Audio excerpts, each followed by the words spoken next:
Perkenalkan, nama saya Bayu dan ketiga teman saya, sebut saja Reni, Reza, dan Siska.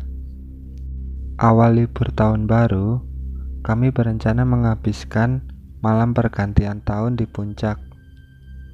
Setelah ngalor ngidul kami berdiskusi dan berdebat kecil, akhirnya kami sepakat untuk mendaki Gunung Salak. Pagi pukul 6, kami berangkat ke basecamp Cidahu menggunakan mobil sewaan. Di tengah perjalanan kami menyempatkan diri untuk melengkapi logistik kami.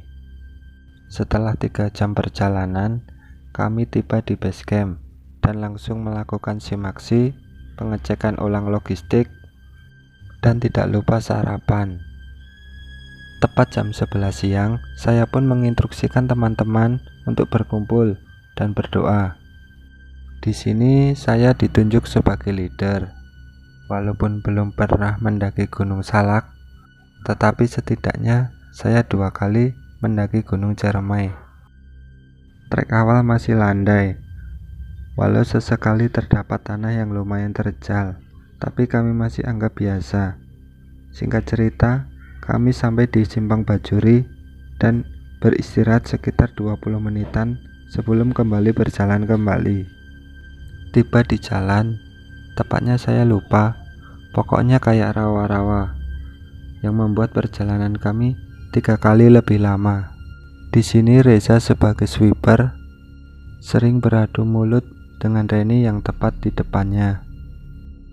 Singkat cerita, maghrib pun tiba. Dan di sini saya melakukan kesalahan dengan tidak menginstruksikan teman-teman untuk berhenti menunggu azan.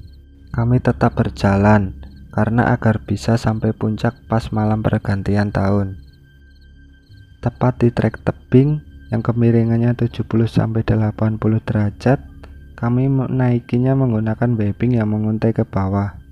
Ketika giliran Reni, dia pun sempat terpeleset dan jatuh. Beruntung dia baru 2-3 kali pijakan, dan alhamdulillah tidak apa-apa.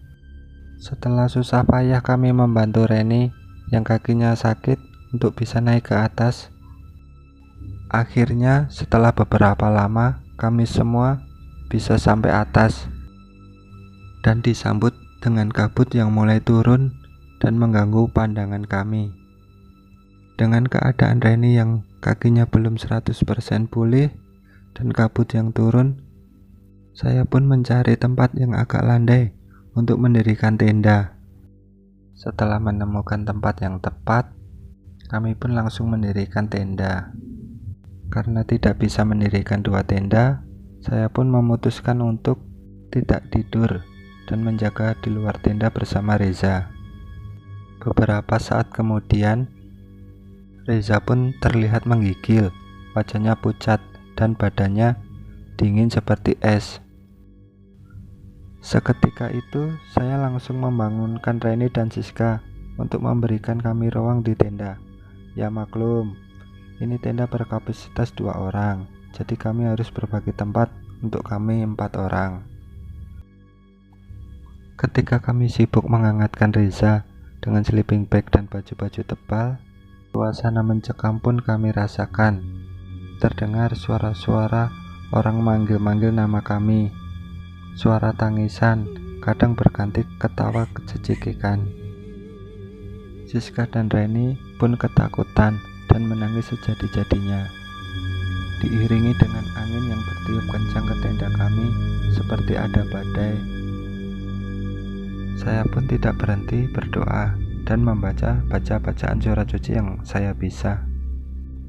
Sekitar 10 menitan, alhamdulillah angin pun berhenti, tapi suara-suara misterius itu masih kami dengar, walaupun makin lama makin menghilang. Setelah suasana agak tenang, Reni dan Siska pun tertidur, tapi tidak dengan saya yang masih mengkhawatirkan kondisi Reza. Tidak lama dari itu, Reni pun mengigau sambil berteriak-teriak. Setelah saya membangunkannya, ternyata dia mimpi didatengin sosok gede hitam yang mau membawanya dia pergi entah kemana. Di saat itu juga, Siska yang tengah tertidur tiba-tiba membuka matanya dan melotot sambil berbicara dengan suara yang berat dan beda. Anehnya, matanya pun tertutup kembali, seakan melanjutkan tidurnya. Entah apa yang di benak Reni, dia tiba-tiba keluar tenda dan berteriak. Kami ingin pulang, jangan ganggu Melihat kami. Reni keluar tenda, saya langsung bergegas mengikutinya dan menyuruh dia untuk masuk ke tenda kembali. Yo, Bayu, yo, Bayu. Suara tidak asing itu membangunkanku. Ternyata benar, itu suara si Reza yang telah terbangun dari tidurnya. Singkat cerita, saya pun langsung membangunkan Siska dan Reni untuk bersiap-siap turun ke bawah. Walaupun kaki Reni masih agak sakit dan belum bisa berjalan normal, tapi keputusan turun sekarang adalah keputusan terbaik bagi kami. Alhamdulillah kami turun sampai base camp lancar dan tanpa gangguan apapun. Singkatnya, kami tiba di rumah masing-masing, kecuali Reni yang harus bermalam sehari di rumah sakit. Itulah cerita kami yang namanya sudah kami samarkan. Semoga bisa diambil hikmahnya. Sekian, terima kasih dan wassalam.